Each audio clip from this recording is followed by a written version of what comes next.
A Space for the Unbound is Korra's Worldwide Games' newest release on the Nintendo Switch.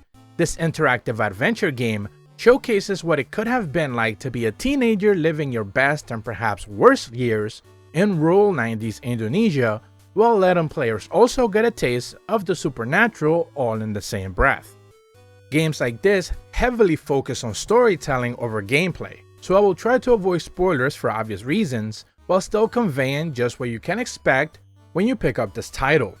And it all starts out with Atma, a high schooler who's just simply trying to get that part of his life finished and move on.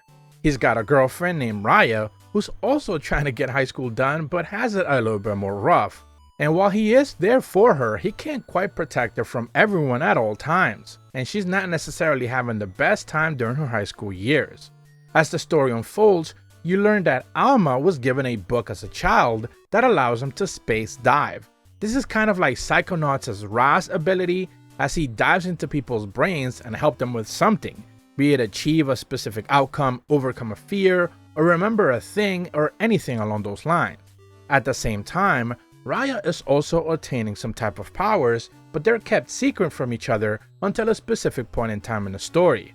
It's at this point where the supernatural and dimension shifting begins, and it really becomes the main focus of the story as you learn people's backgrounds around town. Once thought what to be actually a small, quite rural area, is filled with conspiracies and secrets, and that's where the bigger overarching story begins to unfold. It's safe to say that the last quarter or so of the game just goes all out and is reminiscent of like Oxenfree, but the problems in just like that game is that the simple story about these two main characters is no longer about them, but the town itself, or the powers that they acquired, or even the people that they're meeting. You becomes a means to an end instead of the focus of the story, and while that's not necessarily a problem, it does make me wonder why they didn't necessarily focus on the characters they really spent a lot of time kind of like developing early on in the game, and then spend most of the time learning about kind of like trivial things towards the end and the latter half of the story. So it's a little bit disjointed in that regard. As far as the gameplay and the moment-to-moment experience is concerned, however, you'll probably played a story-heavy game before, where you're interacting with items, collecting clues, and having conversations with different characters as you begin to piece stories together.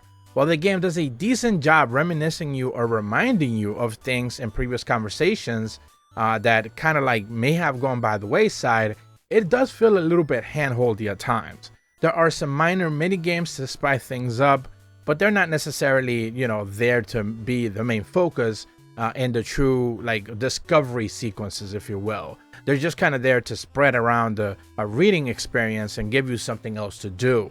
They're few and far between, but they're certainly worth mentioning.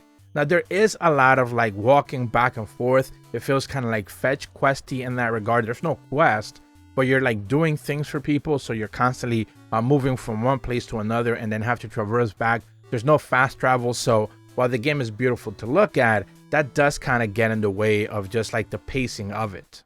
With that said though, performance on the Nintendo Switch is excellent, and the visuals, especially on the Nintendo Switch OLED, are fantastic. They're truly a delight, especially in handheld mode.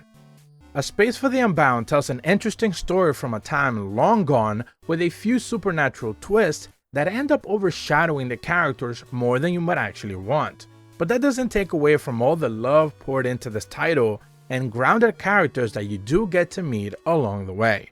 Nintendo Sphere gives A Space for the Unbound on the Nintendo Switch a 7.5 out of 10. If you're brand new to my channel, be sure to leave a like and subscribe, hit the bell to receive notifications when the videos go up, and as always, thank you so much for watching. See ya.